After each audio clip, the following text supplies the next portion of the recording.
SRA and all of the southeast today. Very, very warm and above average. But check out what's happening up in Oklahoma. Upper 50s, and all that cool air will move into our area starting on Sunday. Details coming up. Right now on News Channel 6 and 7, a major bust in Augusta. We'll hear from the Georgia Attorney General. Also ahead, plans for a new charter school in Edgefield County, where educators are looking for funding and how soon they expect to break ground. And the cicadas are back. What you need to know as your News at 7 starts now. Live from Television Park, this is WJBF News Channel 6 at 7.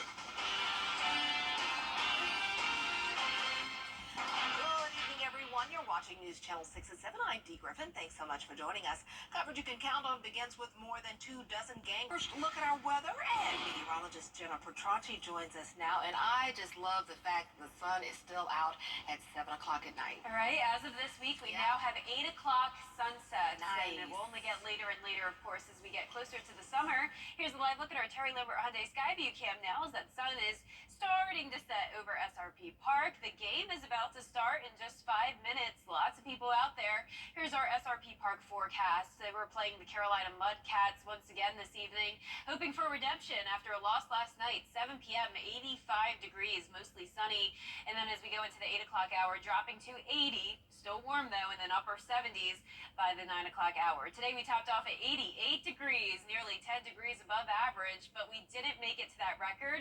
That was set back all the way in the 1800s. Very, very hot back then at 91 degrees. Right now we're in the 80s all across the board. 84 in Augusta, 86 in Thompson, Louisville 89, 87 in Millen. We did have a couple spots make it to 90 degrees today. I saw McCormick and Bamberg made it to the big 90, but right now we are all below it. Winds are coming in from the southwest, only at 5 miles per hour in Augusta. Pretty light winds, and the temperatures are much warmer than they were yesterday by a whole 10 degrees in Lincolnton and Washington, and that's because yesterday we had the clouds. Now we're back to sunshine. Satellite radar showing nice conditions, but the clouds are creeping up to us. And we also have this batch of rain over in the Mississippi Valley. This is also producing some storms. A couple tornado warnings even happening there now, as there is a slight risk of severe weather and a marginal risk as far east as northwest Georgia. Now for us, we'll keep it dry tonight, but by tomorrow morning, there will be some hit and miss storms around as temperatures fall into the low 60s. We'll continue to see some rain chances into the weekend along with a cool down. I'll have all those details coming up shortly, but back to you, Dee. All right, thanks so much. We will see you then. An influx of cicadas is coming this year. Ooh, get ready. Isabella Moody has a closer look at how millions of those bugs could impact us. For the first time in 200 years, 2 different broods of cicadas will emerge at the same time. When they emerge, what you're looking for are they're very dark colored and they have bright red or orange eyes, which is different than our annuals, which will also be coming out, but after the periodicals. And so they are more green, they actually are bigger, and they have dark eyes. The great southern brood cicadas emerge every 13 years. Those are the ones we will be seeing in our area. The other brood is the northern Illinois brood that emerges every 17 years. States further north will see those. Both broods will be emerging along with the annuals, the yearly cicadas we see every year, causing cicada season to feel longer. They are going to call for a few weeks, but because the annuals come after, it's going to feel much longer. And honestly, it really, when you hear it, it's hard to mimic, but it's like a loud trilling sound or like a buzzing. Many may be afraid of the mass amounts of cicadas, though the influx will be good for our ecosystem. They do not have a mouth that can bite you. So if one does land on you, you can just gently brush it off, or you can take it to a tree, and there will be nothing bad coming of them interacting with you. They don't harm our pets. They don't mess with our gardens. They generally are beneficial because they are a really great food for all different types of animals. But don't worry, these little guys won't hurt you. The last time we saw this type of emergence was in the early 1800s, and the next time it will happen will be in 2245. In Augusta, Isabel Moody, WJBF, News Channel 6. Georgia Governor Brian Kemp's work to do in Atlanta. New data shows that more than 1,600 Georgians died by suicide in 2022. The study shows risk factors include mental health, depression, isolation, relationship struggles, and financial insecurity. Artist Seshadri takes a deeper look. New research from Prevent Suicide Georgia shows suicide rates are highest among people older than 22, but suicide is the leading cause of death for children between the ages of 10 and 14. The study shows gun-related deaths are the most common means of suicide, followed by suffocation and drug poisoning. That's why parental groups want more psychiatrists and counselors in schools to help students before it's too late and have better mechanisms in place to protect children. We see kids using their school accounts to circumvent the monitoring that's happening more and more on their personal accounts, right? And so if schools kind of have like an old school filter or just like a firewall in place, they're not catching some of this stuff. They're not catching the alerts for things like suicide because kids are using their school accounts to, keep journals and things of that nature. The data indicates that for every suicide death, there are at least 25 who attempt suicide, with nearly 10,000 suicide-related medical attempts in 2022 alone. I think having one protective factor in your life, one trusted adult, changes the game. So families digging in and being more connected, adults putting their devices down, teachers and parents working together to share the responsibility of being connected and building those relationships. A study by KFF shows death by suicide has increased rapidly, especially with people of color and younger individuals and those living in rural Georgia. Our families are very stressed, our teachers are very stressed, and so our students are absorbing the tension and stress around them. The CDC says 1 in 5 students have attempted or thought of committing suicide. Reporting in Atlanta, Arjit Seshadri, Atlanta Bureau Chief. Augusta is ready to rewrite some rules to help downtown businesses. Commissioners are approving starting the planning process to create an entertainment district in the Broad Street area. This could mean changing city code to allow bar customers to take their drinks with them and sit outside. Currently, right now, there's no open container, so you cannot walk around with a cup with beverage. And number two, if you are a bar that serves no food or a certain percentage of food, you can't have outdoor seating. Commissioners say they want the input from businesses downtown as well as law enforcement before creating the entertainment district. Fox Creek High School is taking on an exciting venture as they renew plans to build a much-anticipated middle school. Aiken Bureau Chief Sean Cabotstock has more. The new school could be located here at the corner of Stevens and Shortcut Roads. It's next to the high school, so students can transition smoothly. The new building will have space for 600 students from across South Carolina. The exact educational programs and curriculums are still under development.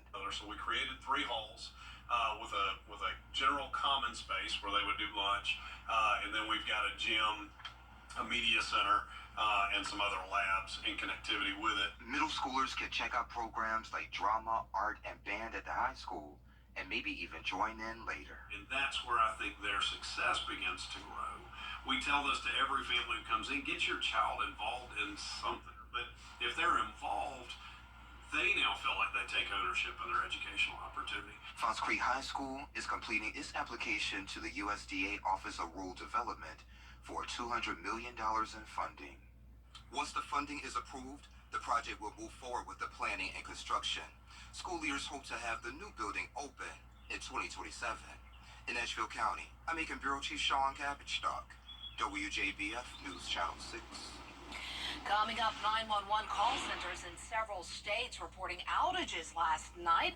We'll have the details on the cause of the outages after this break. Hey there, Georgia. I'm Item 998. Hamrick's biggest truckload sale ever. Calls to 911 went unanswered during outages in at least 4 states overnight. Multiple police forces reported their emergency lines were down. Christian Cordero is in Washington with the latest. Today, emergency call system service provider Lumen says the overnight 911 outage that left callers in the dark was caused by a light pole installation. A spokesperson tells ABC News it took roughly 2.5 hours to restore services. Multiple law enforcement agencies across 4 states reported their emergency phone lines, both cell and landlines, were impacted, affecting the entire state of South Dakota, a county in Nebraska, and 2 departments in Nevada, including Las Vegas. People in nearby Henderson were told text to 911 was still functional and that those who call 911 will get a call right back. South Dakota officials say they also had to pivot, adding their emergency line received 112 calls during the outage, which is typical. We pivoted 911 calls to remaining phone lines. Metro Communications staff's expertise and ability to shift calls to our admin line and the availability of 911 texting provided the same dispatch services our first responders receive on any other day. A police department in Del Rio, Texas also reported a 911 outage overnight. It's unclear if the cause of that is connected. Christiane Cordero, ABC News, Washington. And we're staying very warm for now. We also have a few storms in the forecast for Friday and Saturday, and then a lot more rain moving in on Sunday, along with the cool down. All those details and a look at the future cast right after the break. Ready to develop dream right here in Augusta. Chemical engineers, instrument and electrical engineers, and maintenance technician. Apply at scienceco.com/career. Now, your most accurate forecast with WJBF Live 5 for 6. Welcome back. Let's start out with a school shout out. Earlier today, I went over to Aiken to visit Horse Creek Academy. I talked with the kindergartners and the 4K classes, and they learned all about the weather and what my job is like here at WJBF, and they were so sweet and as always asked some really great questions. So thank you, Horse Creek Academy, for having me. Right now, as we take a look at our Terry Lambert Hyundai Skyview Cam over the river, a beautiful evening.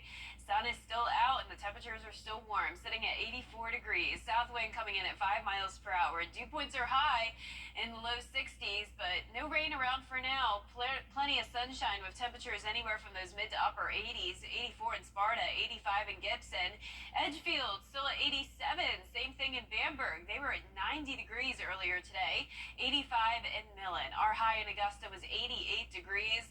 Clouds are moving in now from the west, and we do have this area of showers and thunderstorms across Mississippi. Couple tornado warnings earlier. Right now, just one severe thunderstorm warning, and it's all ahead of this cold front, which will bring us the chance of storms, followed by a cool down. So tomorrow will still be a warm one, but the difference from today is that we'll have these isolated storms around. There is a marginal risk of severe weather tomorrow. That's a very, very low threat, though, so don't worry too much about that. The chance of storms is all day long, though. It won't be a washout, even though these icons may look like it is. It's just very on and off showers and storms, and you'll see a minute on our feature cast.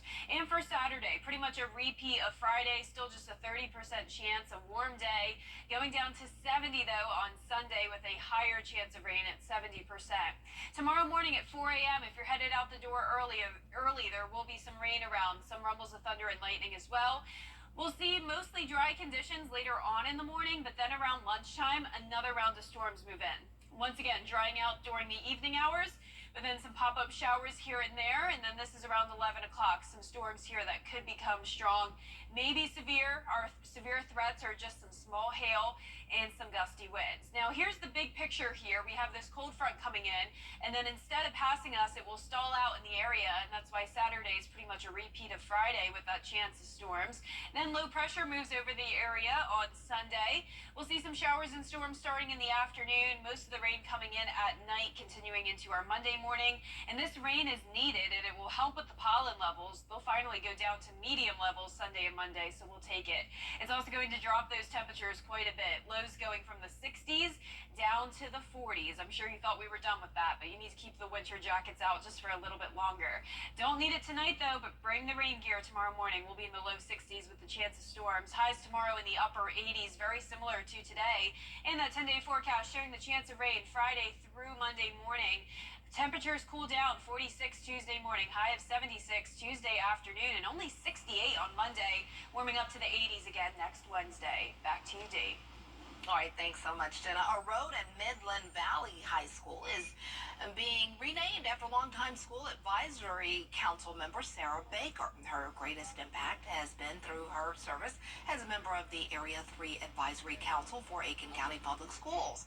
She first joined the Advisory Council in 1976 and over the last 48 years has served as an officer in every position.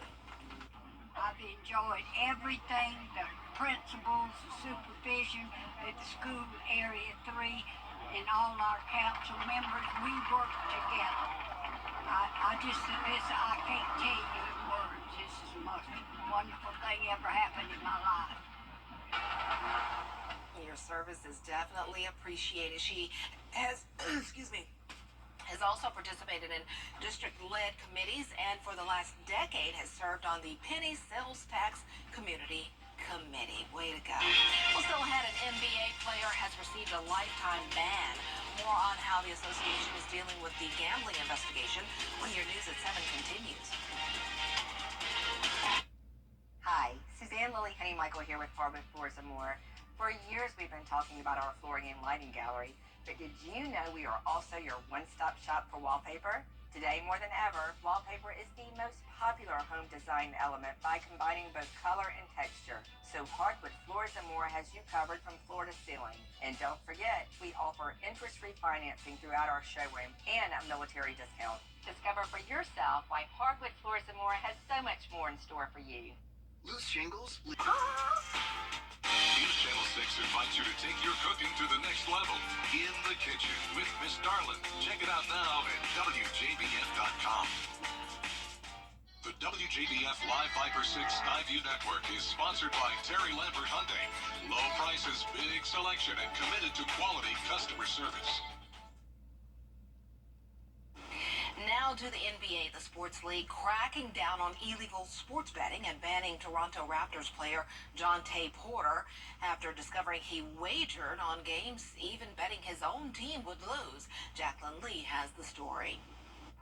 Another gambling scandal, this time rocking the NBA. 24-year-old Toronto Raptors player Jonte Porter now banned for life after an investigation concluded that he bet on basketball.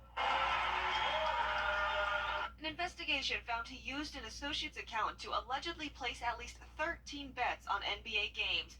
Bets that ranged from $15 to $22,000, more than $54,000 total. This will have a definite impact on the gaming market and what is offered to be from sportsbooks on the NBA. Porter is accused of betting against his own team, disclosing private information about his health to someone placing bets on his game stats, and then leaving a game early, claiming he was ill. We have a player here who allegedly underperformed intentionally for betting purposes, and that's something that we certainly can't have going on in this landscape of legal sports betting. The NBA commissioner releasing a statement saying in part, there is nothing more important than protecting the integrity of NBA competition, which is why Jonte Porter's blatant violations of our game rules are being met with the most severe punishment. Sports betting continues to grow in popularity with easy-to-use apps, the industry making $100 billion last year. Since we had the visibility of those bets that were placed on these games that Porter was involved in, it was able to identify them and come to this investigation pretty quickly. The NBA says they're sharing their findings with federal authorities and will continue their investigation. Jacqueline Lee, ABC News, Los Angeles. Is your driveway or parking... Crocs and Pringles potato chips are collaborating on some limited edition fashion wear. Lots of the new Crocs have gibbets charms to let your looks pop out. And if you're on the run and needing snacks, some of the new Crocs will actually let you store your chips right on your feet. Neat. They're now available online starting at $20. Well, that's sort of cool, actually.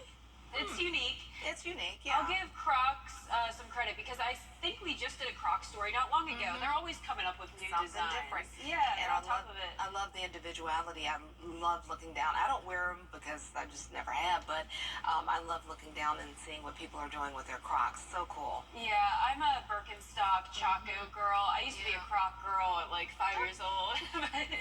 You're not saying that adults who wear them are like wearing kitty shoes. They look kind of kiddie-ish. I mean, they do. They're comfortable. They're comfortable I've tried and them on. they're cute. Yeah. just not for me. But our 10-day forecast showing the warm temperatures lasting through Saturday. Also some chances of rain. A few storms around Friday and Saturday. Not a complete washout, just hit and miss showers and storms. Higher chance of rain on Sunday, cooling down to 70 degrees. 68 Monday, then 46 going into Tuesday. All right, well, that'll do it for us. We're always with you at WJBF.com. Entertainment Tonight is next.